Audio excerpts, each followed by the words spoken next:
46वां अध्याय शालग्राम मूर्तियों के लक्षण। भगवान हयग्रीव कहते हैं, ब्रह्मन, अब मैं शालग्राम गत भगवंत मूर्तियों का वर्णन आरंभ करता हूँ, जो भोग और मोक्ष प्रदान करने वाली है। जिस शालग्राम शिला के द्वार में 2 चक्र के चिन्ह हो और जिसका वर्ण श्वेत हो, उसकी वासुदेव संज्ञा है।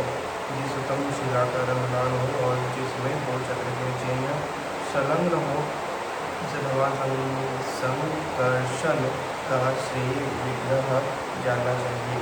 जिसमें चक्र का सूक्ष्म चिन्ह हो, अनेक छिद्र हो, नील वर्ण हो और आकृति बड़ी दिखाई देती हो, वह प्रद्युम्न की मूर्ति है। जहाँ कमल का चिन्ह हो, जिसकी आकृति गोल और रंग पीला हो तथा जिसमें 2-3 रेखाएं शोभा पा रही हो, यह अनिरुद्ध का श्री अंग है। जिसकी कांति काली, नाभि उन्नत और जिसमें बड़े बड़े छिद्र हो, उसे नारायण का स्वरूप समझना चाहिए। जिसमें कमल और चक्र का चिन्ह हो, पृष्ठभाग में छिद्र हो और जो बिंदु से युक्त हो, वह शालग्राम परमेष्ठी नाम से प्रसिद्ध है। जिससे चक्र का स्थूल चिन्ह हो, जिसकी कांति समय श्याम हो और मध्य में गदा जैसी रेखा हो, तो शालिग्राम की विष्णु संज्ञा है। नृसिंह विग्रह में चक्र का स्थूल चिन्ह होता है, उसकी कांति कपिल वर्ण की होती है और उसमें 5 बिंदु सुशोभित होते हैं। 12 विग्रह में शक्ति नामक अस्त्र का चिन्ह होता है, उसमें 2 चक्र होते हैं जो परस्पर विषम समानता से रहित है। उसकी कांति इंद्रनील मणि के समान नीली होती है। वह 3 स्थूल रेखाओं से चिन्हित एक शुभ होता है, जिसका पृष्ठभाग ऊंचा हो, जो गोलाकार आवर्त चिन्ह से युक्त एवं श्याम हो। उसी शालग्राम की कूर्म कच्छप संज्ञा है। जो अंकुश की सी रेखा से सुशोभित नीलवर्ग एवं बिंदुयुक्त हो, तो शालग्राम शिला को हयग्रीव कहते हैं। जिसमें 1 चक्र और कमल का चिन्ह हो, जो मणि के समान प्रकाशमान तथा कुछ छाकार रेखा से सुशोभित हो, उस शालग्राम को वैकुंठ समझना चाहिए। जिसकी आकृति बड़ी हो, जिसमें 3 बिंदु शोभा पाते हो, जो कांच के समान श्वेत तथा भरा पूरा हो, वह शालग्राम शिला मत्स्यावतारधारी भगवान की मूर्ति मानी जाती है। जिसमें वनमाला का चिन्ह हो और 5 रेखाएं हो, उस गोलाकार शालग्राम शिला को श्रीधर कहते हैं। गोलाकार अत्यंत छोटी नीली एवं बिंदुयुक्त शालग्राम शिला की वामन संज्ञा है। जिसकी कांति श्याम हो, दक्षिण भाग में हार की रेखा और बाएं भाग में बिंदु का चिन्ह हो, उस शालग्राम शिला को त्रिविक्रम कहते हैं। जिसमें सर्प के शरीर का चिन्ह हो, अनेक प्रकार की आभाएं दिखती हों तथा जो अनेक मूर्तियों से मंडित हो, वह शालग्राम शिला अनंत शेषनाग कही गई है। जो स्थूल हो, जिसके मध्य भाग में चक्र का चिन्ह हो तथा अधोक भाग में सूक्ष्म बिंदु शोभा पा रहा हो, उस शालग्राम की दामोदर संख्या है। एक चक्र वाली शालग्राम को सुदर्शन कहते हैं। 2 चक्र होने से उसकी लक्ष्मी नारायण संज्ञा होती है। जिसमें 3 चक्र हो, वह शिला भगवान अच्युत अथवा त्रिविक्रम है। 4 चक्रों से युक्त शालग्राम को जनार्दन, 5 चक्र वालों को वासुदेव, 6 चक्र वाले को प्रद्युम्न तथा 7 चक्र वाले को संकर्षण कहते हैं। 8 चक्र वाले शालग्राम की पुरुषोत्तम संज्ञा है। 9 चक्र वाले को नववही कहते हैं। 10 चक्रों से प्रभुशिला की दशावतार संज्ञा है। 11 चक्रों से युक्त होने पर उसे अनिरुद्ध, 12 चक्रों से चिन्हित होने पर द्वादशात्मा तथा इससे अधिक चक्रों से युक्त होने पर उसे अनंत कहते हैं। इस प्रकार आदि आगम्य महापुराण में शालग्राम मध्य मूर्तियों के लक्षण का वर्णन नामक 46वां अध्याय पूरा हुआ। 47वां अध्याय शालग्राम विग्रहों की पूजा का वर्णन। भगवान हयग्रीव कहते हैं, भगवान ब्राह्मण, अब मैं तुम्हारे सम्मुख पूर्वोक्त चक्रांकित शालग्राम विग्रहों की पूजा का वर्णन करता हूँ, जो सिद्ध प्रदान करने वाली है। श्रीहरि पूजा 3 प्रकार की होती है, काम्या, अकाम्या और उभयात्मिका। मत्स्य आदि 5 विग्रहों की पूजा काम्या तथा उभयात्मिका हो सकती है। पूर्वोक्त चक्र आदि से सुशोभित वराह, नरसिंह और वामन इन तीनों की पूजा मुक्ति के लिए करनी चाहिए। अब शालग्राम पूजन के विषय में सुनो। जो 3 प्रकार की होती है, इनमें निष्कला पूजा, उत्तम सकला पूजा, कनिष्ठ और मूर्ति पूजा को मध्यम माना गया है। चौकोर मंगल के स्थिर कमल पर पूजा की विधि इस प्रकार है। जिनमें प्रणव का न्यास करते हुए षडंग न्यास करे, फिर कर न्यास और व्यापक न्यास करके 3 मुद्राओं का प्रदर्शन करें। तत्पश्चात चक्र के बाहर भाग में पूर्व दिशा की ओर गुरुदेव का पूजन करें। पश्चिम दिशा में गण का वायव्य कोण में धाता का, एक नैत्य कोण में विधाता का पूजन करें। दक्षिण और उत्तर दिशा में कर्मशः कर्ता और हर्ता की पूजा करें। इसी प्रकार ईशान कोने में विश्वक्सेन और अग्नि कोने में क्षेत्रपाल की पूजा करें। फिर पूर्वादि दिशाओं में ऋग्वेद आदि 4 वेदों की पूजा करके आधार, शक्ति, आनंद, पृथ्वी, योगपीठ, पद्म तथा सूर्य, चंद्र और ग्रहात्मक अग्नि इन तीनों के मंडलों का यजन करें। तदंतर 12 अक्षर मंत्र से आसन पर शिलासी स्थापना करके पूजन करें। फिर मूल मंत्र के विभाग करके एक संपूर्ण मंत्र से कर्मपूर्वक पूजन करें। फिर प्रणव से पूजन करने के पश्चात 3 मुद्राओं का प्रदर्शन करें। इस प्रकार ये शालग्राम की प्रथम पूजा निष्कला कही जाती है।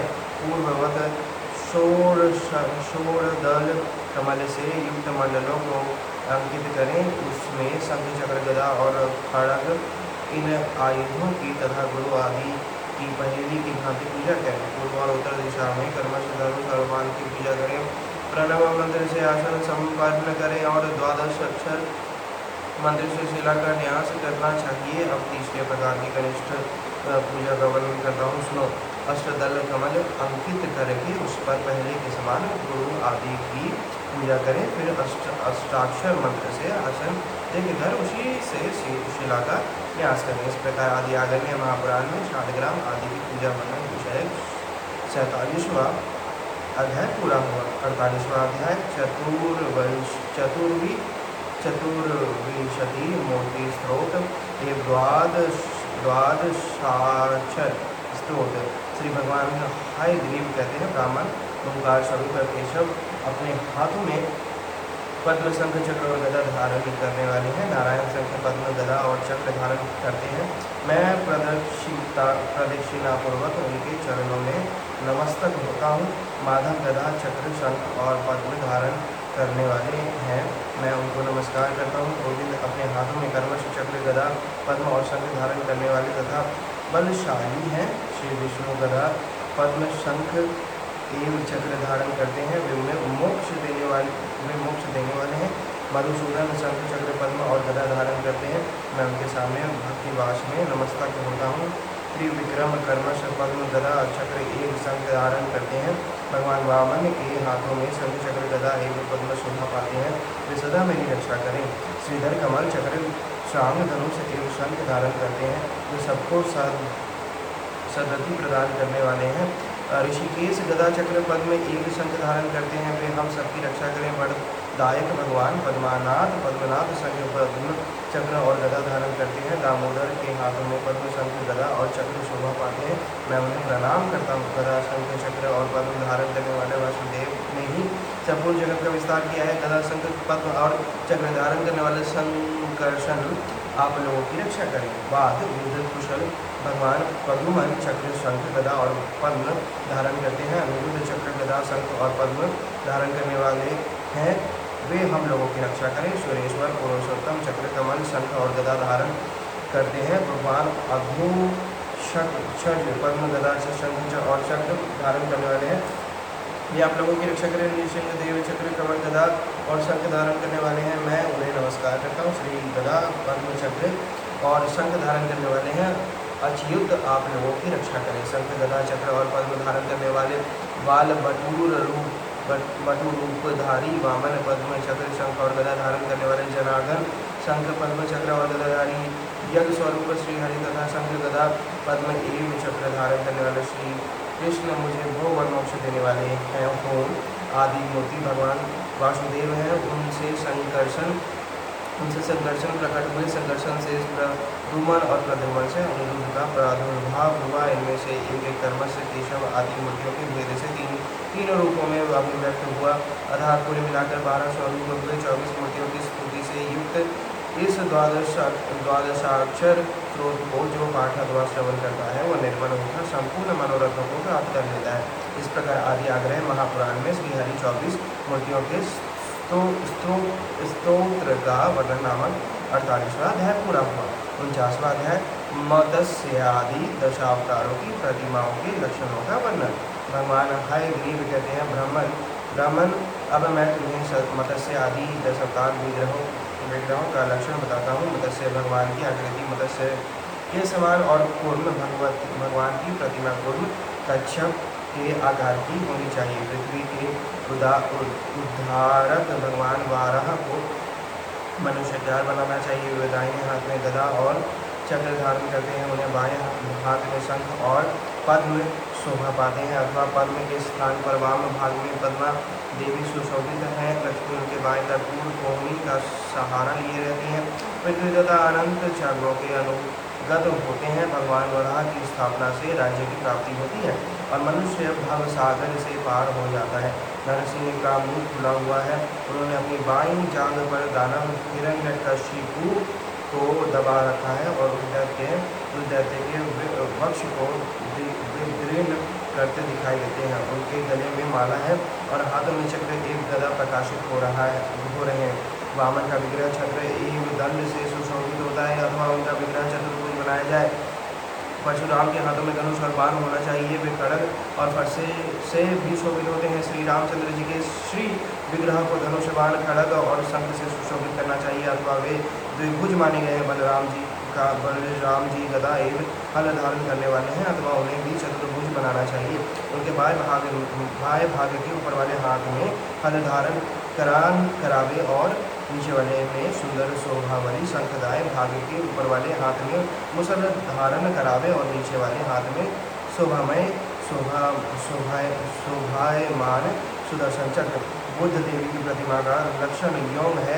बुद्ध ऊंचे पद्म आसन पर बैठे हैं। उनके एक हाथ में वरद और दूसरे में अभय की मुद्रा है। वे शांत स्वरूप हैं। उनके शरीर का रंग गोरा और कान लंबे हैं। वे सुंदर पीत वस्त्र से आवृत हैं। कल की भगवान धनुष और तोनीर से सुशोभित हैं। मलेच्छों के संहार में लगे हैं। वे ब्राह्मण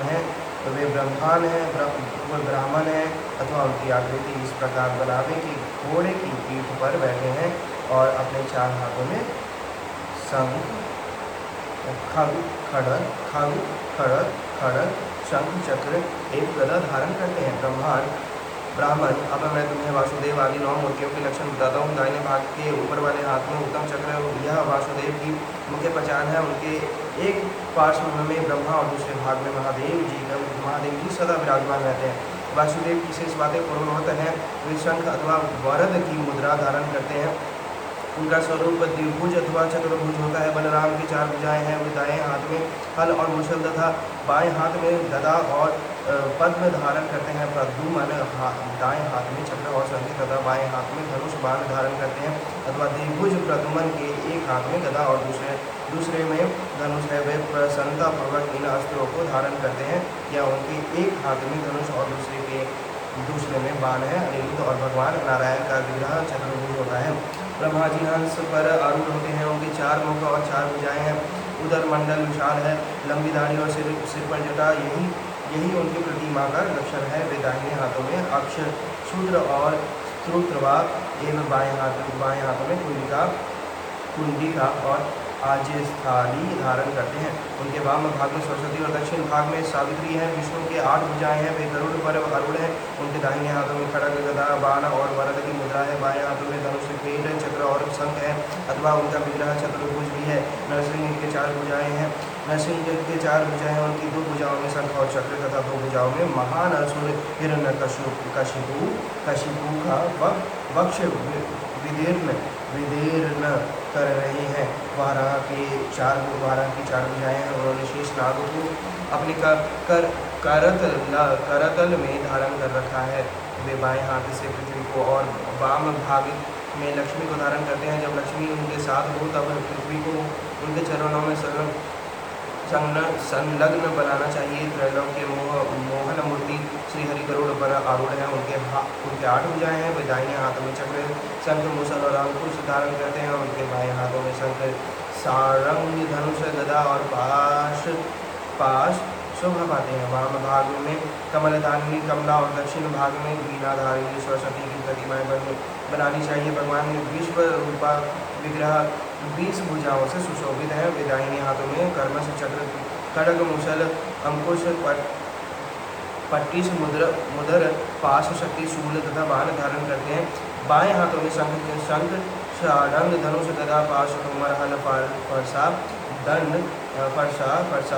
छुरी और उत्तम ढाल लिए रहते हैं। उनके दाहिने भाग में चतुर्भुज ब्रह्मा तथा बाएं भाग में त्रिनेत्रधारी महादेव विराजमान है। जलशायी जल में शयन करते हैं। इनकी मूर्ति शेष सैया पर सोई हुई बनानी चाहिए। भगवती लक्ष्मी उनकी एक चरण सेवा में लगी है। वृंदा आदि शक्तियाँ उनकी स्तुति करती हैं। उन श्रीहरि के नाभिक कमल पर चतुर्भुज ब्रह्मा विराज रहे हैं। हरिहर मूर्ति इस प्रकार बनानी चाहिए। वह दाहिने हाथ में शूल तथा श्रीसी धारण करती है। वे बाएं हाथ में गदा एवं चक्र, शरीर के दाहिने भाग में रुद्र के चिन्ह है और वाम भाग में केशव के। दाहिने पार्श्व में गौरी तथा वाम पार्श्व में लक्ष्मी विराजमान रही है। भगवान है ग्रीव के 4 हाथों में कर्मश, शंख, चक्र, गदा और वेद शोभा पाते हैं। उन्होंने अपना बायां पैर शीर्षनाग पर और दाहिना पैर कच्छप की पीठ पर रख छोड़ा है। दत्तात्रेय की 2 बाहें हैं। उनके वामांग में लक्ष्मी शोभा पाती है। भगवान के पार्षद विश्वसेन अपने 4 हाथों में कर्मश, चक्र, गदा, हल और शंख धारण करते हैं। इस प्रकार आदि आदरणीय महापुराण में मत्स्य आदि दशावतारों की प्रतिमाओं के लक्षणों का वर्णन नामक 49वां अध्याय पूरा हुआ। 50वां अध्याय चंडी आदि देवी देवताओं की प्रतिमाओं के लक्षण। श्री भगवान बोले, चंडी 20 भुजाओं से विभूषित होती है। वह अपने दाहिने हाथों में शूल, खड्ग, शक्ति चक्र, पाश, खेट, आयुध, अभय, डमरू और शक्ति धारण करती है। बाएं हाथों में नाग, पाश, खेटक, कुठार, अंकुश, पाश, घंटा, आयुध, गदा, दर्पण और मुदर लिए रहती है। अथवा चंडी की प्रतिमा 10 भुजाओं से युक्त होनी चाहिए। उसके चरणों के नीचे कटे हुए मस्तक वाला महिष हो। उसका मस्तक अलग घिरा हुआ हो। वह हाथ में शस्त्र उठाए हो। उसकी ग्रीवा से एक पुरुष प्रकट हुआ हो जो अत्यंत क्रोधित हो। उसके हाथ में शूल हो। वह मुंह से रक्त उगल रहा हो। उसकी गले की माला, सिर के बाल और दोनों नेत्र लाल दिखाई देती हों। देवी का वाहन सिंह उसके रक्त का आस्वादन कर रहा हो। उस महिषासुर के गले में खूब कसकर पाश बांधा गया हो। देवी का दाहिना पैर सिंह पर और बायां पैर नीचे महिषासुर के शरीर पर हो। यह चंडी देवी नेत्रधारिणी है तथा शास्त्रों से संपन्न रहकर शत्रुओं का मर्दन करने वाली है। नव कमलात्मक पीठ पर दुर्गा की प्रतिमा में उनकी पूजा करनी चाहिए। पहले कमल के 9 दलों में तथा मध्यवर्ती कर्णिका में इंद्र आदि दिक्पालों की तथा 9 तत्वात्मिका शक्तियों के साथ दुर्गा की पूजा करें। दुर्गा जी की एक प्रतिमा 18 भुजाओं की होती है। वह दाहिने भाग के हाथों में मूल, खेटक, दर्पण, तर्जनी, धनुष, ध्वज, डमरू, डाल और पाश धारण करती है तथा वाम भाग की भुजाओं में शक्ति, मुद्गर, शूल, वज्र, खड्ग, अंकुश, बाण, चक्र और शला का लिए रहती है। 16 बाह वाली दुर्गा की प्रतिमा भी इन्हीं आयुधों से युक्त होती है। 18 में से 2 भुजाओं तथा डमरू और तर्जनी इन 2 आयुधों को छोड़कर शेष 16 हाथ उन पूर्वोक्त आयुधों से ही संपन्न होते हैं। रुद्र, चंडा आदि 9 दुर्गाएं इस प्रकार है। रुद्र, चंडा, प्रचंडा, चंडोग्रा, चंड नायिका, चंडा, चंडवती, चंडरूपा और आदि चंडिका ये पूर्वादि 8 दिशाओं में पूजित होती हैं तथा नवी पूर्व चंडा मध्य भाग में स्थापित एवं पूजित होती हैं। रुद्र चंडा आदि 8 देवियों की अंग कांति कर्मश गोरोचना के सदृश पीली अरुण वर्णा, काली, नीली, शुक्ल वर्णा, धूर्ण वर्णा, पीत वर्णा और श्वेत वर्णा है। ये सब के सब सिंह वाहिनी है। महिषासुर के कंठ से प्रकट हुआ जो पुरुष है वह शस्त्रधारी है और यह पूर्वोक्त देवियाँ अपनी मुट्ठी में उसका केस पकड़े रहती हैं। ये 9 दुर्गाएं लीला आकृति की होनी चाहिए। पुत्र पौत्र आदि की वृद्धि के लिए इनकी स्थापना एवं पूजा करनी उचित है। गौरी ही चंडिका आदि देवियों के रूप में पूजित होती हैं। वे ही हाथों में कुंडी, अश्वमाला, गदा और अग्नि धारण करके रंभा कहलाती हैं। वे ही अवन में सिद्धा कही गई हैं। सिद्धावस्था में वे अग्नि से रहित होती हैं। ललिता भी वे ही हैं। उनका परिचय इस प्रकार है। उन्हें एक बाएं हाथ में गर्दन सहित मुंड है। उनके बाएं हाथ में एक गर्दन सहित मुंड है और दूसरे में दर्पण। दाहिने हाथ में फलांजलि है और उस ऊपर के हाथ में सौभाग्य की मुद्रा। लक्ष्मी के दाएं हाथ में कमल और बाएं हाथ में श्रीफल होता है। सरस्वती के 2 हाथों में पुस्तक और अक्षमाला शोभा पाती है और शेष 2 हाथों में वे वीणा धारण करती हैं। गंगा जी की अंग कांति श्वेत है। वे मकर पर आरूढ़ है। उनके एक हाथ में कलश और दूसरे हाथ में कमल। यमुना देवी कछुए पर आरूढ़ है। उनके दोनों हाथों में कलश है और वे श्याम वर्ण है। इसी रूप में उनकी पूजा होती है। तुम्बरू की प्रतिमा बिना सहित होनी चाहिए। उनकी अंग कांति श्वेत है। सूर्यपानी शंकर वृषभ पर आरूढ़ हो मृत्तिकाओं के आगे आगे चलते हैं। ब्रह्मा जी की प्रिया सावित्री गौरव वर्णा एवं चतुर्मुखी है। उनके दाहिने हाथों में अक्षमाला और शत्रुघ्न शोभा पाते हैं और बाएं हाथों में वे कुंड एवं अक्षपात्र लिए रहती हैं। उनका वाहन हंस है।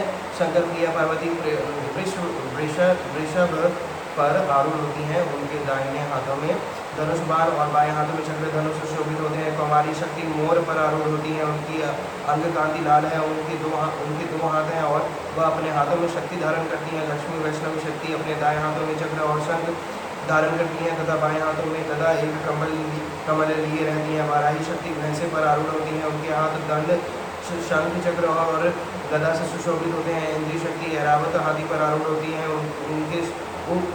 उसके सहस्त्र नेत्र हैं तथा उसके हाथों में वज्र शोभा पाता है। इंद्रिय देवी पूजित होने पर सिद्धि प्रदान करने वाली हैं। चामुंडा की आंखें वृश्चिक के खोखले की भांति गहरी होती हैं। उनका शरीर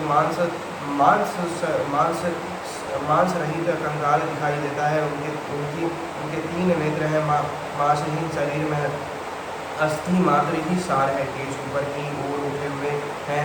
पेट सटा हुआ है। वे हाथी का चमड़ा पहनती हैं। उनके बाएं हाथों में कपाल और पट्टीश है तथा दाएं हाथों में शूल और कटार। वे शव पर आरूढ़ होती हैं और हाथियों के गहरों से अपने शरीर को घोषित करती हैं।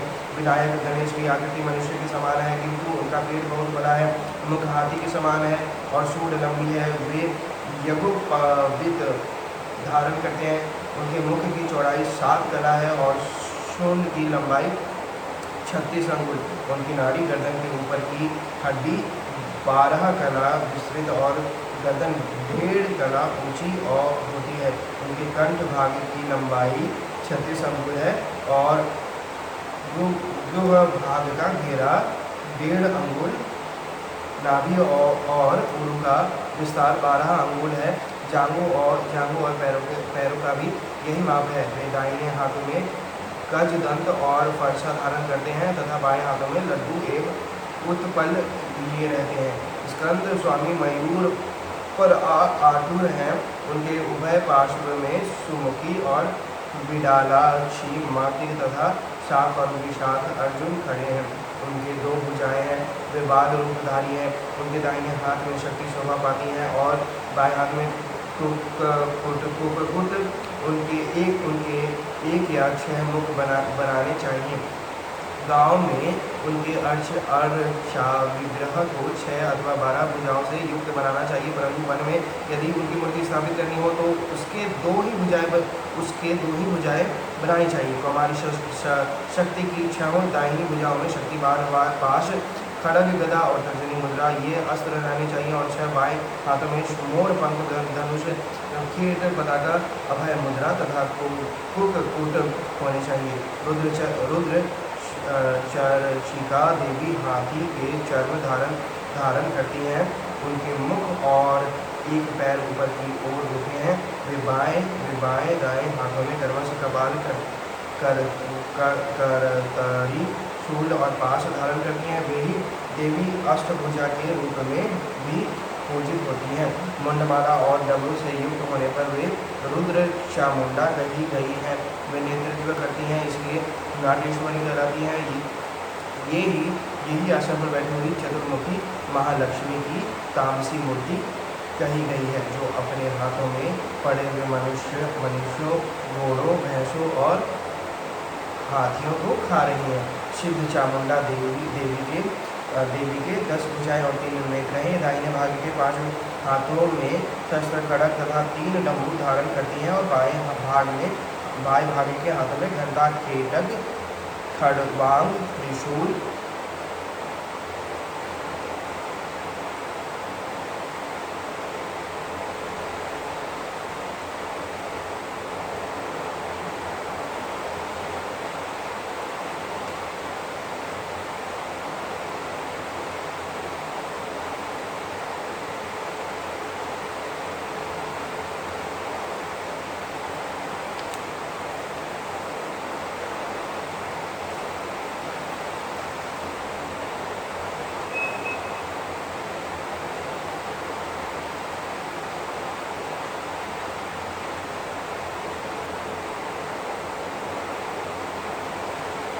और ढाली ये रहती हैं।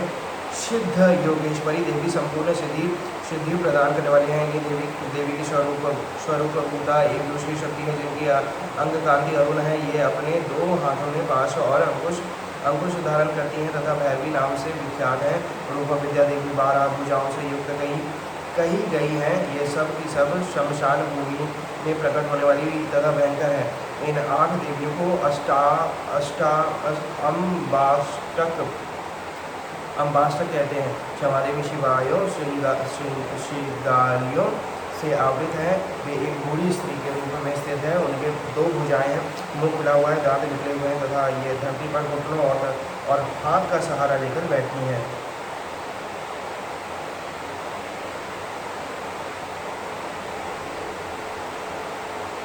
उनके द्वारा उपासकों का कल्याण होता है। यक्षिणियों की आंखें स्तबंध, एकटक देखने वाली और बड़ी होती हैं। शाकिनियाँ वक्र दृष्टि से देखने वाली होती हैं। अप्सराएं सदा ही अत्यंत रमणीय एक सुंदर रूप वाली हुआ करती हैं। इनकी आंखें भूरी होती हैं। भगवान शंकर के द्वारपाल नंदीश्वर एक हाथ में अक्षमाला और दूसरे हाथ में त्रिशूल लिए रहते हैं।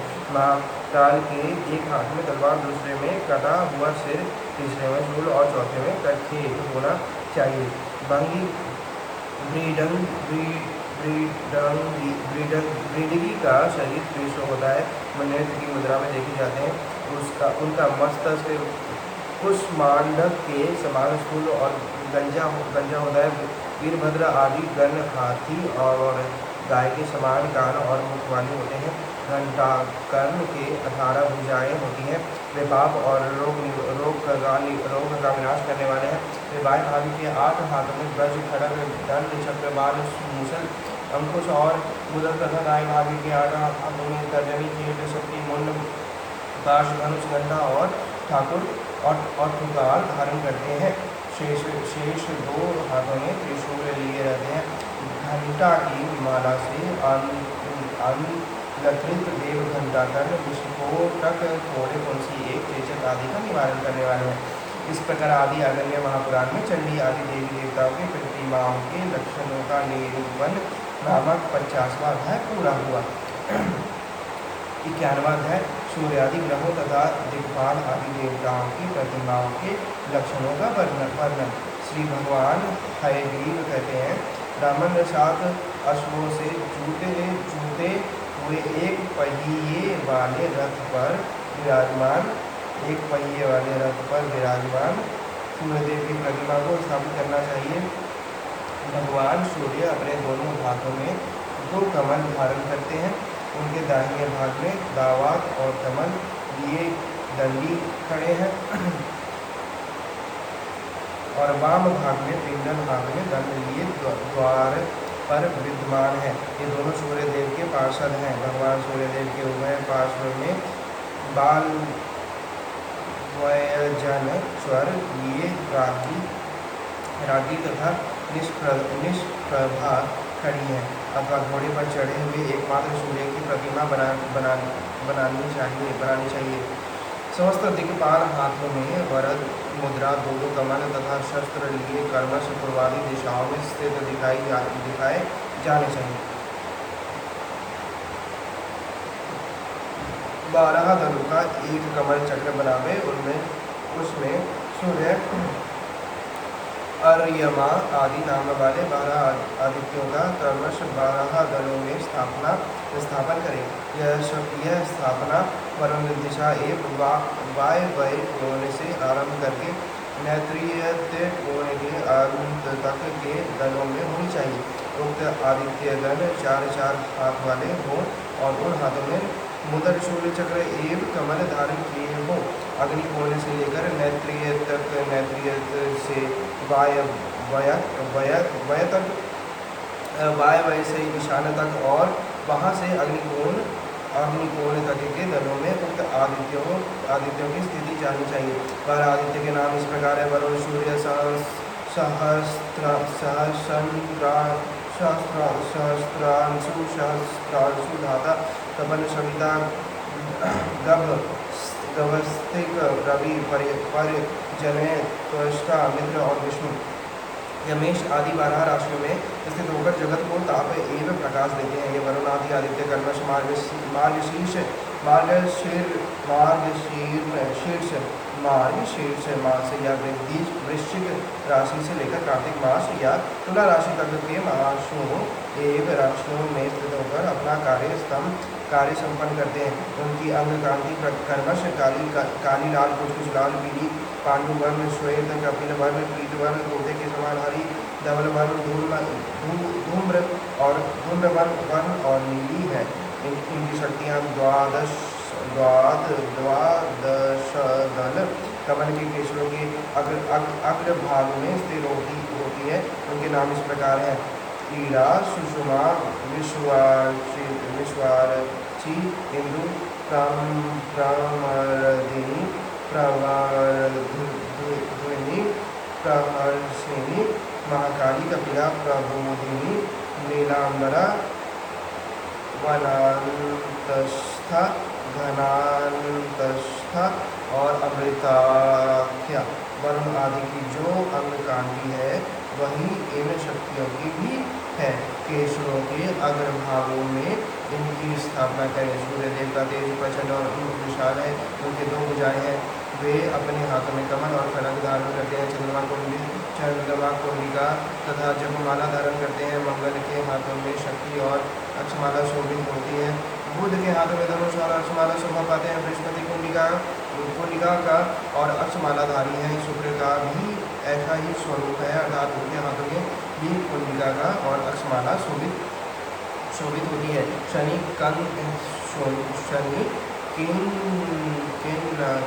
किंकिनी सूत्र धारण करते हैं। राहु अर्धचंद्रधारी हैं तथा केतु के हाथों में खड़ग और दीपक शोभा पाते हैं। अनंत, तक्षक, करकोटक, पद्म, महापद्म, शंख और पुलीक आदि सभी मुख्य नागगण सूत्रधारी होते हैं, परंतु इनके मुख हैं ये सब के सब महान प्रभापुंज से उद्भासित होते हैं। इंद्र व्रजधारी है, यह हाथी पर आरूढ़ होते हैं। अग्नि का वाहन बकरा है। अग्निदेव शक्ति धारण करते हैं, यह दंडधारी हैं और भैंसे पर आरूढ़ होते हैं। नेर श्वेती खड़गधारी हैं और मनुष्य उनका वाहन है। वरुण वरुण मकर पर आरूढ़ है और पाश धारण करते हैं।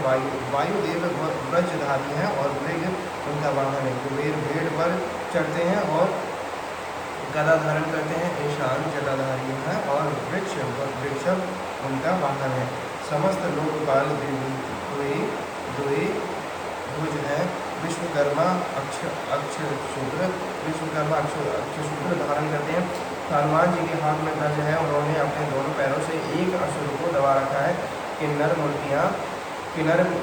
मूर्तियाँ हाथ में बिना लिए हों और विधाधर माला धारण किए आकाश में स्थित दिखाई जाए।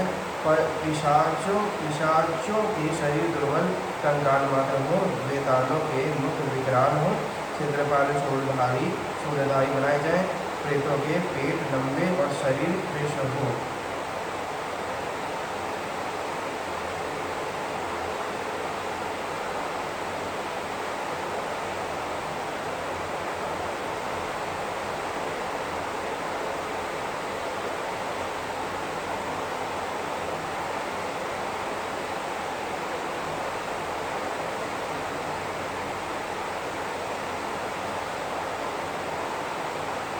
इस प्रकार आदि आगन्य महापुराण में सूर्यादि ग्रहों तथा दिक्पालादि देवताओं की प्रतिमाओं के लक्षणों का वर्णन नामक 51वां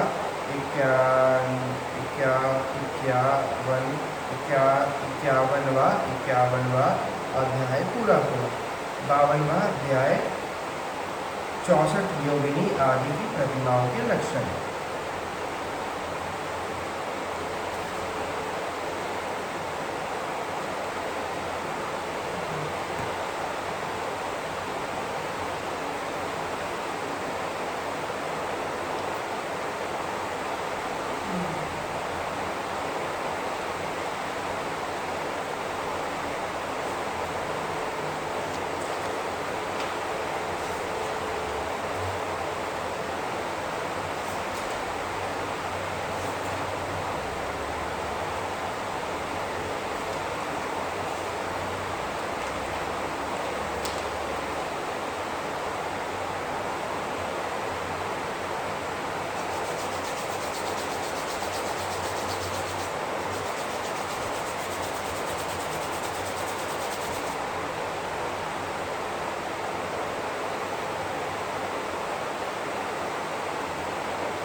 बावनवा अध्याय 64 योगिनी आदि की प्रतिमाओं के लक्षण।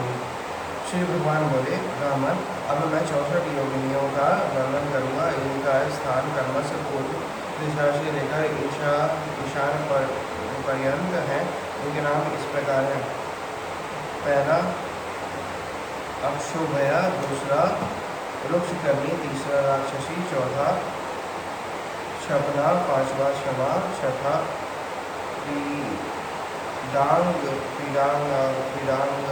पीड़ांगाशी,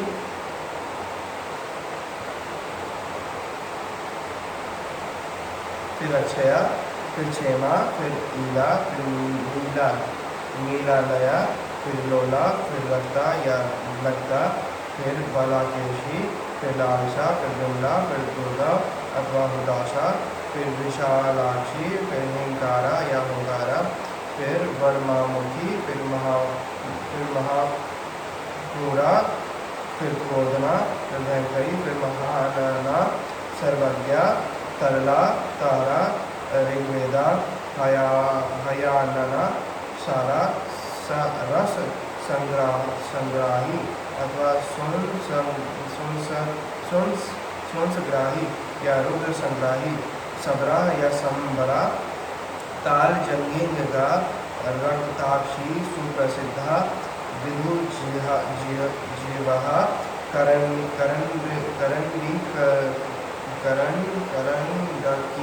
करंडकीनी, मेघनादा, प्रचंडा, उग्र, कालकर्णी, वरप्रदा, चंडा अथवा चंडा, चंडवती या चंडावली, प्रपंचा, प्रलयांतिका,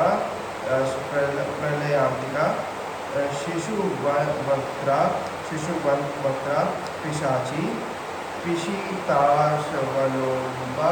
धमनी, तपनी, रागिनी अथवा वामिनी, विकृतानना, वायुवेगा, बृहत्कुर्ची, विक्रेता, विश्वरूपिका, यमजीवा, जयंती, दुर्जया, जयंतिका अथवा यमांतिका, विदाली, रेवती, पूतना तथा विजयांतिका। योगिनियाँ 8 अथवा 4 हाथों से युक्त होती हैं, इच्छानुसार शस्त्र धारण करती हैं तथा उपासकों को संपूर्ण सिद्धियाँ प्रदान करने वाली हैं। भैरव के 12 हाथ हैं, उनके मुख में ऊंचे दांत हैं तथा वे सिर पर जटा एक चंद्रमा धारण करते हैं। उन्होंने एक ओर के 5 हाथों में कर्मश, कड़क, अंकुर, कुठार, बाण तथा जगत को अभय प्रदान करने वाली मुद्रा धारण कर रखी है। उनके दूसरी ओर के 5 हाथ धनुष, त्रिशूल, खड्ग, वांग, पाश, कार्द एवं वर की मुद्रा से सुशोभित है। शीर्ष 2 हाथों में उन्होंने गजचरण ले रखा है। हाथी का चमड़ा ही उनका वस्त्र है और वे सर्वमय आभूषणों से विभूषित है। प्रेत पर आसन लगाए मातृकाओं के मध्य भाग में विराजमान है। इस रूप में उनकी प्रतिमा बनाकर उसकी पूजा करनी चाहिए। भैरव के एक या 5 मुख बनाने चाहिए। पूर्व दिशा से लेकर अग्निकोण तक विलोम कर्म प्रत्येक दिशा में भैरव को स्थापित करके कर्मश उनका पूजन करे। बीज मंत्र को 8 दीर्घ स्वरों में से एक एक के द्वारा भेदित एवं अनुस्वार युक्त करके उस दिशा के भैरव के साथ संयुक्त करें और उन सबके अंत में नमः पद को जोड़ें। यथा ओम हां भैरवाय नमः प्राच्याम ओम ह्रीं भैरवाय नमः, ऐशान्याम ओम ह्रीं भैरवाय नमः, उदीच्याम ओम ह्रीं भैरवाय नमः, वायव्ये ओम ह्रीं भैरवाय नमः, प्रतीच्याम ओम ह्रीं भैरवाय नमः, नैत्रित्याम ओम ह्रीं भैरवाय नमः, आवाच्याम ओम ह्रीं भैरवाय नमः, आग्नेयाम। इस प्रकार इन मंत्रों द्वारा कर्मश उन दिशाओं में भैरव का पूजन करें। इन्हीं में से 6 बीज मंत्रों द्वारा पशुन्यास एवं उन अंगों का पूजन भी करना चाहिए। उनका ध्यान इस प्रकार है। भैरव जी मंदिर अथवा मंगल के आगन्य दल अग्निकुंड में विराजमान सुवर्णमयी रसनासी युक्त नाद बिंदु एवं इंदु से सुशोभित तथा मातृकाधिपति के अंग से प्रकाशित हैं। ऐसे भगवान भैरव का मैं भजन करता हूँ। वीरभद्र वृषभर पर आरूढ़ है। वे मातृकाओं के मंगल में विराजमान और 4 भुजाधारी हैं। गौरी 2 भुजाओं से युक्त हैं और त्रिनेत्रधारिणी हैं। उनके एक हाथ में शूल और दूसरे हाथ में दर्पण है। ललिता देवी कमल पर विराजमान है। उनकी 4 भुजाएं हैं। वे अपने हाथों में त्रिशूल, कमंडलू, कुंडी और वरदान की मुद्रा धारण करती हैं। वे स्कंद की अनुचरी मातृका गणों के हाथों में दर्पण और शलाका होनी चाहिए। हाथों में दर्पण तथा शलाका और दर्पण और शलाका होनी चाहिए। चंडिका देवी के 10 हाथ हैं। वे अपने दाहिने हाथों में बाण, खड्ग, सूर्य चक्र और शक्ति धारण करती हैं और बाएं हाथों में नागपाश, डाल, अंकुश, फुकार तथा धनुष लिए रहती हैं। वे सिंह पर सवार हैं और उनके सामने शूल से मारे गए महिषासुर का शव है। इस प्रकार आदि अगन्य महापुराण में 64 योगिनी आदि की प्रतिमाओं के लक्षणों का वर्णन नामक 52वां अध्याय पूरा हुआ। 53वां अध्याय लिंग आदि का लक्षण। श्री भगवान हयग्रीव कहते हैं को कमलो भादव। अब मैं लिंग आदि का लक्षण बताता हूँ, सुनो। लंबाई के आधे में 8 से भाग देकर उस भागों में से 3 भाग को त्याग दें और शेष 5 भागों से चौकोर विष्कम्भ का निर्माण कराएं। फिर लंबाई के 6 भाग करके उन सबको 1, 2 और 3 के कर्म से अलग अलग रखें। इनमें पहला भाग ब्रह्मा का, दूसरा विष्णु का, तीसरा शिव का। उन भागों में यह वर्धमान भाग कहा जाता है। चौकोर मंडल की कोण सूत्र के आधे माप को लेकर उसे कभी कोणों में चिन्हित करें। ऐसा करने से 8 कोणों का वैष्णव भाग सिद्ध होता है, इसमें संशय नहीं है। तदंतर उसे 16 कोण और फिर 32 कोणों से युक्त करें। तत्पश्चात 64 कोणों से युक्त करके वहाँ गोल रेखा बनावे। तदंतर श्रेष्ठ आचार्य लिंग के शिरोभाग का कर्तन करें। इसके बाद लिंग के विस्तार को 8 भागों में विभाजित करें। फिर उनमें से एक भाग के चौथे अंश को छोड़ देने पर छत्राकार सिर का निर्माण होता है, जिसकी लंबाई चौड़ाई 3 भागों में समान हो। वह समभाग वाला लिंग संपूर्ण मनोवांछित फल को देने वाला है। देव पूजित लिंग में लंबाई के चौथे भाग से विष्कम्भ बनता है। अब तुम सभी लिंगों के लक्षण सुनो। विद्वान पुरुष 16 अंगुल वाले लिंग के मध्यवर्ती सूत्र को, जो ब्रह्मा और रुद्र भाग के निकटस्थ है, लेकर उसे 6 भागों में विभाजित करें। व्यय मन सूत्र द्वारा निश्चित जो वह माप है उसे अंतर कहते हैं। जो सबसे उत्तरवर्ती लिंग है उसे 8 जौ बड़ा बनाना चाहिए। शेष लिंगों को 1 जौ छोटा कर देना चाहिए।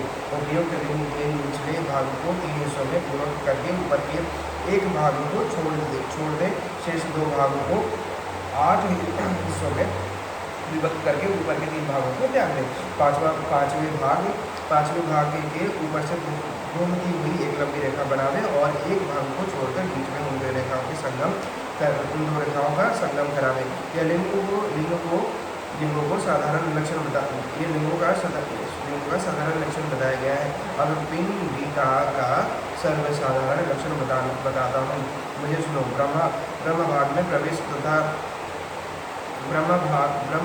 प्रवेश तथा लिंग की ऊंचाई जानकर विद्वान पुरुष ब्रह्मशील की स्थापना करें और उस शिला के ऊपर ही उत्तम रीति से कर्म का संपादन करें। पिंडिका की ऊंचाई को जानकर उसका विभाजन करें। दोनों भाग की ऊंचाई को पीठ समझे। चौड़ाई में व लिंग के समान ही हो। पीठ के मध्य भाग में गड्ढा करके उसे 3 भागों में विभाजित करें। अपने मान के आधे भाग से बाहुल्य की कल्पना करें।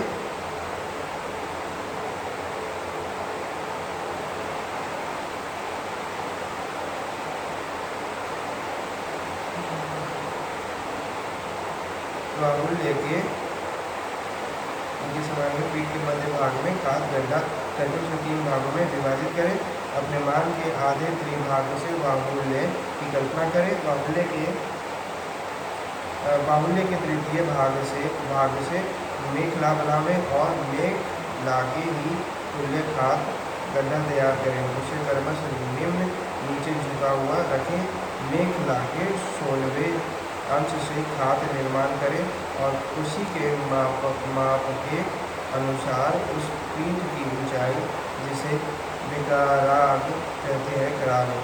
प्रस्तर का एक भाग भूमि में प्रविष्ट हो, एक भाग से पिंडिका बने, तीन भागों से कण का निर्माण कराया जाए और एक भाग से पट्टिका बनाई जाए। दो भाग से ऊपर का पट बने, एक भाग से शेष पट्टिका तैयार कराई जाए। कंठ प्रयत्न एक भाग प्रविष्ट हो, तत्पश्चात पुनः एक भाग से निर्गम जल निकलने का मार्ग बनाया जाए।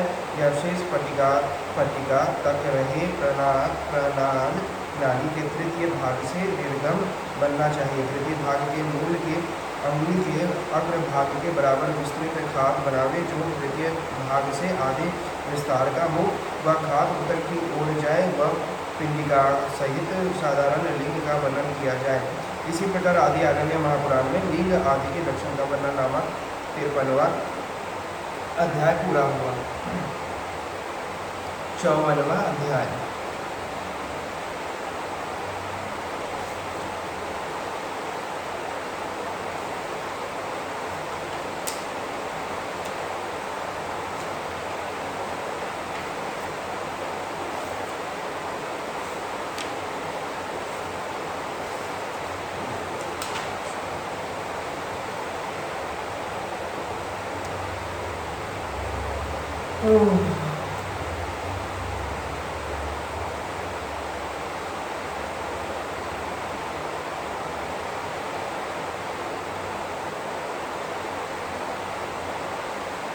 लिंगमान एवं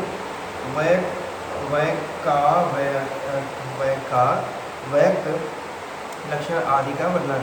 श्री भगवान हयग्रीव कहते हैं, ब्राह्मण, अब मैं दूसरे प्रकार से लिंग आदि का वर्णन करता हूँ, सुनो। लवन तथा घृत से निर्मित शिवलिंग बुद्धि को बढ़ाने वाला होता है। वस्त्रमय लिंग ऐश्वर्यदायक होता है, उसे तत्कालीन केवल एक बार ही पूजा के उपयोग में आने वाला लिंग माना गया है।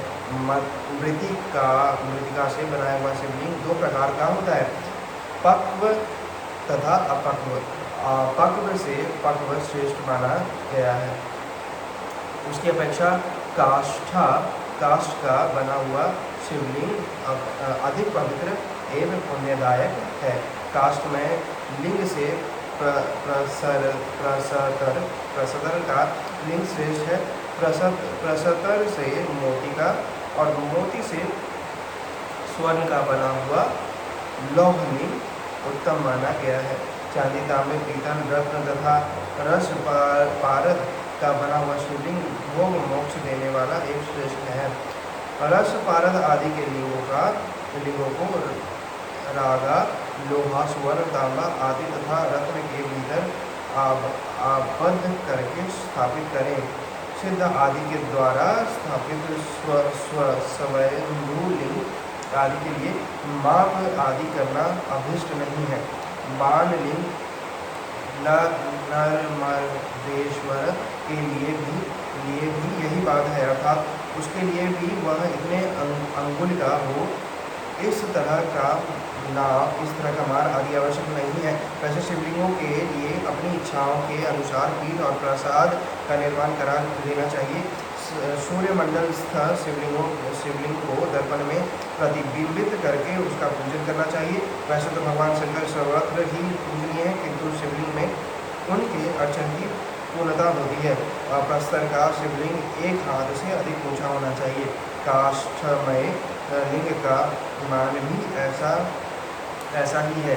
चल शिवलिंग का स्वरूप अंगुल मान के अनुसार निश्चित करना चाहिए तथा स्थिर लिंग का द्वारमान, गर्भमान एवं हस्तमान के अनुसार गृह में पूजित होने वाला चल लिंग 1 अंगुल से लेकर 15 अंगुल तक का हो सकता है।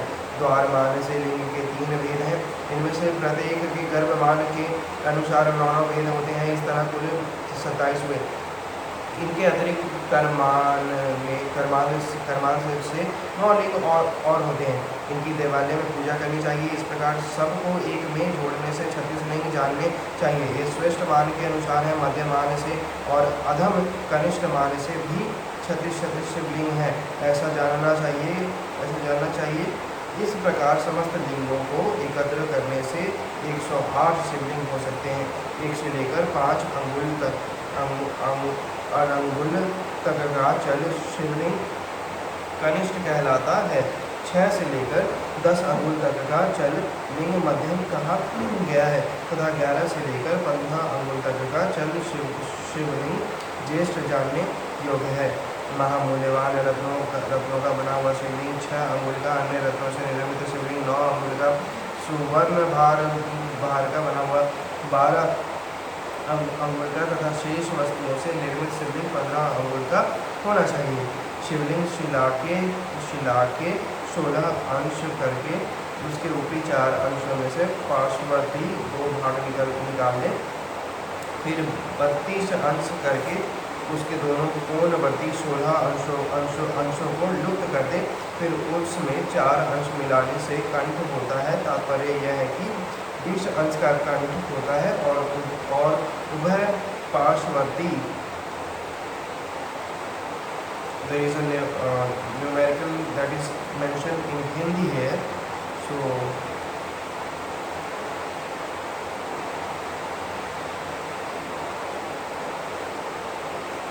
5 equal to 12.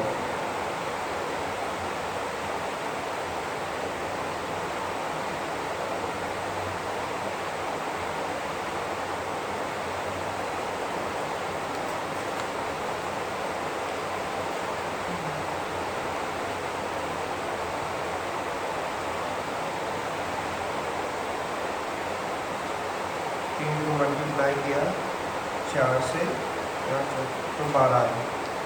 3 × 4 = 4 अंशों को मिटाने से ज्येष्ठ जल लिंग बनता है। प्रसाद की ऊंचाई के मान को 16 अंशों में विभक्त करके उसमें से 4, 6 और 8 अंशों द्वारा क्रमश 3 मध्य और ज्येष्ठ द्वार निर्मित होता है। द्वार की ऊंचाई में से 1/4 कम कर दिया जाए तो वह लिंग की ऊंचाई का मान है। लिंग शिला के गर्भ के आगे भाग तक की ऊंचाई का शिवलिंग अधम कनिष्ठ होता है और 3 भूतांश यानी कि 3 × 5 15 अंशों के बराबर की ऊंचाई का शिवलिंग ज्येष्ठ कहा गया है। इन दोनों के बीच में बराबर की ऊंचाई पर 7 जगह सूत्र द्वारा रेखा करें। इस तरह 9 सूत्र निर्मित रेखा चिन्ह होंगे।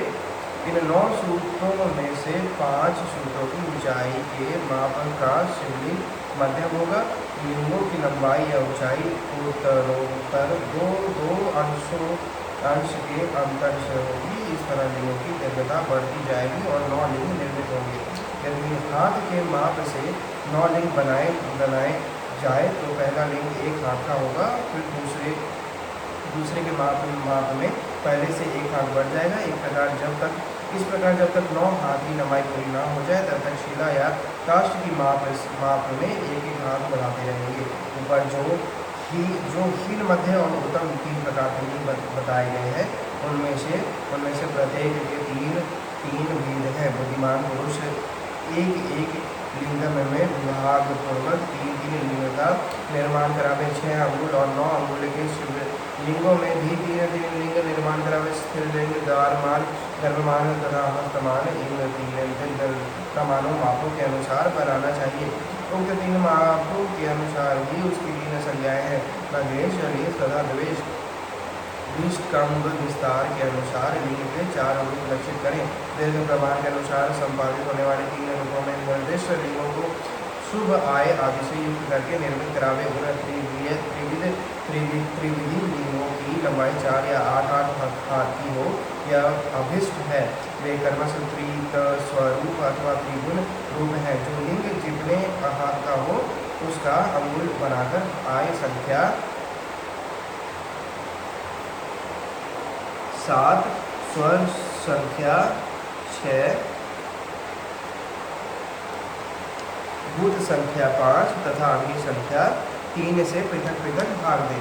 जो शेष बचे उसके अनुसार शुभाशुभ फल को जाने। ध्वजा आदि आयों में से ध्वज, सिंह, हस्ती और वृषभ ये श्रेष्ठ है। अन्य 4 आय अशुभ है। अन्य चार आय अशुभ है। 7 संख्या से भाग देने पर जो शेष बचे उसके अनुसार स्वर का निश्चय करें। स्वरों में षड्ज, गांधार तथा पंचम शुभदायक है। 5 से भाग देने पर जो शेष बचे उसके अनुसार पृथ्वी आदि भूतों का निश्चय करें। भूतों में पृथ्वी ही शुभ है। 3 से भाग देने पर जो शेष रहे तदनुसार अग्नि जाने। अग्नियों में बन्य अग्नि ही शुभ है। उक्त खिड़क की लंबाई को आधा करके उसमें 8 से भाग देने पर यदि शेष 7 के अधिक हो तो वह लिंग आढ़य कहा जाता है। यदि 5 से अधिक शेष रहे तो वह अनाढ़य है। यदि 6 अंश से अधिक शेष हो तो वह लिंग देवेज्य है। और यदि 3 अंश से अधिक शेष हो तो उस लिंग को अर्क तुल्य माना जाता है। ये चारों ही प्रकार के लिंग चतुष्कोण होते हैं। 5वां वर्तमान संज्ञक लिंग है। उसमें व्यास से नाह बढ़ा हुआ होता है।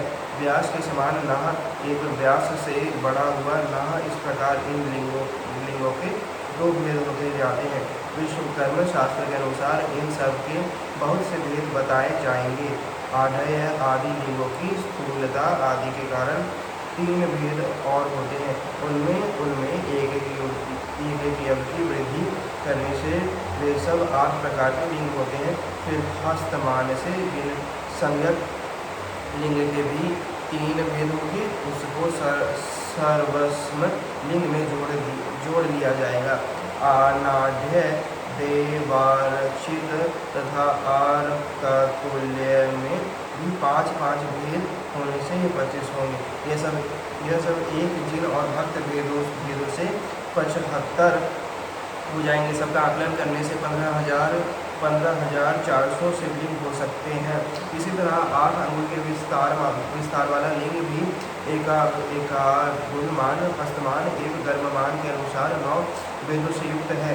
इन सभी कोण तथा आर्ध कोण स्थिर सूत्रों द्वारा कोणों का छेदन विभाजन करें। लिंग के मध्य भाग के विस्तार को ही प्रत्येक विभाग का विस्तार मानकर तदनुसार मध्य, ऊर्ध्व और अधर इन विभागों की स्थापना करें। मध्य विभाग से ऊपर का अष्टकोण या षोडश कोण वाला विभाग शिव का अंश है। पाद या मूल भाग से जानु पर्यंत लिंग का अधोभाग है। यह ब्रह्मा का अंश है तथा जानु से नाभि प्रयत्न लिंग का मध्यम भाग है जो भगवान विष्णु का अंश है। मूर्धांत भाग भूत भागेश्वर का है। व्यक्त व अव्यक्त सभी लिंगों के लिए ऐसी ही बातें जिस शिवलिंग में 5 लिंग की व्यवस्था है वहाँ शिरोभाग गोलाकार होना चाहिए ऐसा बताया जाता है। वहाँ गोलाई छात्राकार हो, मुर्गी के अंडे के समान हो, नवोदित चंद्र के सदृश हो या पुरुष के आकार की हो। पुरुषाकृत के सामने त्रपुरुषाकृत पाठ हो तो गोलाई पुरुष के समान आकार वाली हो, ऐसा अर्थ लेना चाहिए।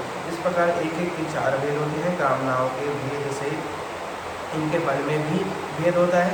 यह बताऊंगा। लिंग के मस्तक भाग का विस्तार जितने अंगुल का हो उतने संख्या में 8 से भाग दें। इस प्रकार मस्तक को 8 भागों में विभक्त करके आदि के जो 4 भाग हैं उनका विस्तार और ऊंचाई के अनुसार ग्रहण करें। एक भाग को छाड़ देने से पुंडरीक नाम लिंग होता है।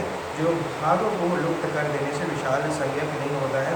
3 भागों का उच्छेद कर देने पर उसकी त्रिवत्स संज्ञा होती है तथा 4 भागों के लोप से उस लिंग को शत्रुकारक कहा गया है।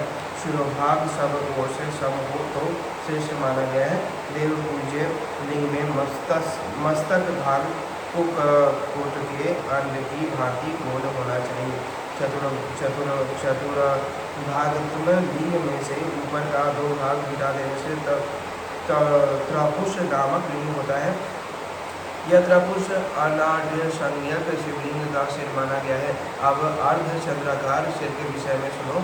शिवलिंग के प्रांत भाग में एक अंश के 4 अंश करके एक अंश को त्याग दिया जाए तो वह अमृताक्ष नाम धारण करता है। दूसरे तीसरे और चौथे अंश का लोप करने पर कर्मश उन शिवलिंगों की पूर्णेन्दु, बालेन्दु तथा कुमुद संज्ञा होती है। ये कर्मश चतुर्मुख, त्रिमुख और एकमुख होते हैं। इन तीनों को मुख लिंग भी कहते हैं। अब हम मुखलिंग के विषय में सुनो। भुजा भाग की त्रिविधि कल्पना करनी चाहिए। मूर्ति पूजा, अग्नि पूजा तथा पद पूजा पूर्वक द्वादश का त्याग करते 6 भागों द्वारा 6 स्थानों की अभिव्यक्ति करें। सिर को ऊंचा करना चाहिए तथा ललाट, नासिका, मुख, चिबुक तथा ग्रीवा भाग को भी स्पष्टतया व्यक्त करें। 4 भागों के अंशों द्वारा दोनों भुजाओं तथा नेत्रों को प्रकट करें। प्रतिमा के प्रमाण के अनुसार मुकुलाकार हाथ बनाकर विस्तार के अष्टमाश से चारों मुखों का निर्माण करें। प्रत्येक मुख सब ओर से सम होना चाहिए। यह मैंने चतुर्मुख लिंग के विषय में बताया है। अब त्रिमुख लिंग के विषय में बताया जाता है। सुनो।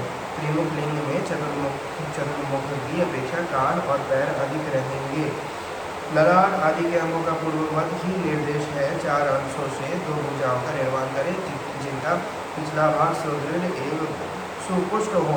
विस्तार के अष्टमास से तीनों मुखों का विनिर्गम प्राकट्य हो। अब एक मुख लिंग के विषय में सुनो।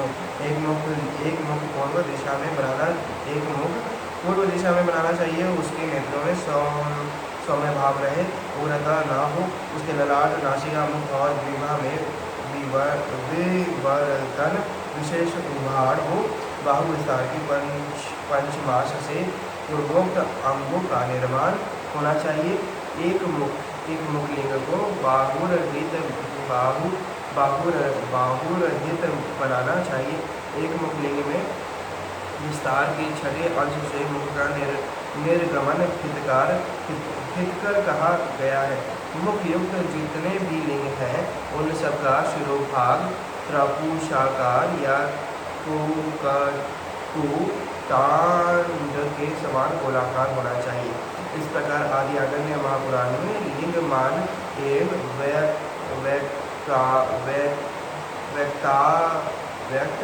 व्यक्ताव्यक्त लक्षण आदि का वर्णन नामक 54वां अध्याय पूरा हुआ।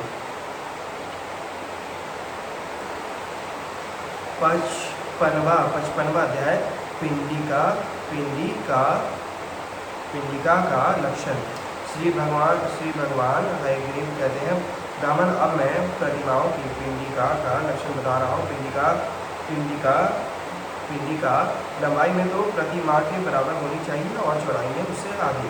उसकी ऊंचाई में प्रतिमा की लंबाई से आधी हो और उस अर्ध भाग के बराबर ही वह सुविस्तृत हो अथवा उसका विस्तार लंबाई के तृतीयांश के तुल्य हो।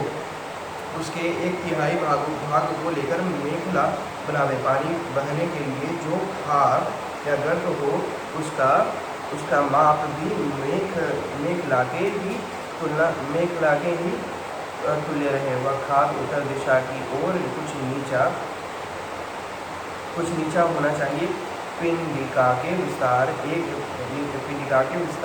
1/4 भाग से जल के निकलने का मार्ग प्रणाल बनाना चाहिए। मूल भाग में उसका विस्तार मूल के ही बराबर हो, परंतु आगे जाकर वह आधा हो जाए। पिंडिका के विस्तार के 1/3 भाग के अथवा पिंडिका के आखिरी भाग के बराबर वह जलमान हो। उसकी लंबाई प्रतिमा की लंबाई के तुल्य ही बताई गई है अथवा प्रतिमा ही उसकी लंबाई के तुल्य हो। इस बात को अच्छी तरह समझकर उसका सूत्रपात करें। प्रतिमा की ऊंचाई पूर्ववत 16 भागों की संख्या के अनुसार करें। 6 और 2 अर्थात 8 भागों को नीचे के आधे अंग में गतार्थ करें। गतार्थ करें। इससे ऊपर के 3 भागों को लेकर कंठ का निर्माण करें। शेष भागों को एक एक करके प्रतिष्ठा, निर्गम तथा पटीठ का आदि में विभाजित करें। यह सामान्य प्रतिमाओं में पिंडिका का लक्षण बताया गया है। प्रसाद के द्वार के दैर्घ्य विस्तार के अनुसार प्रतिमा गृह का भी द्वार कहा गया है। प्रतिमाओं में हाथी और व्याल, सर्प या व्याघ्र आदि की मूर्तियों से युक्त ततत देवता विषयक शोभा की रचना करें।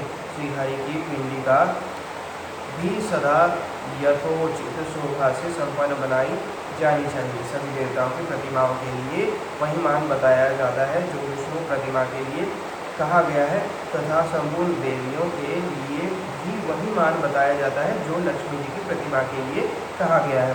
इस प्रकार आदि अगण्य महापुराण में पिंडिका के लक्षण का वर्णन नामक 55वां अध्याय पूरा हुआ।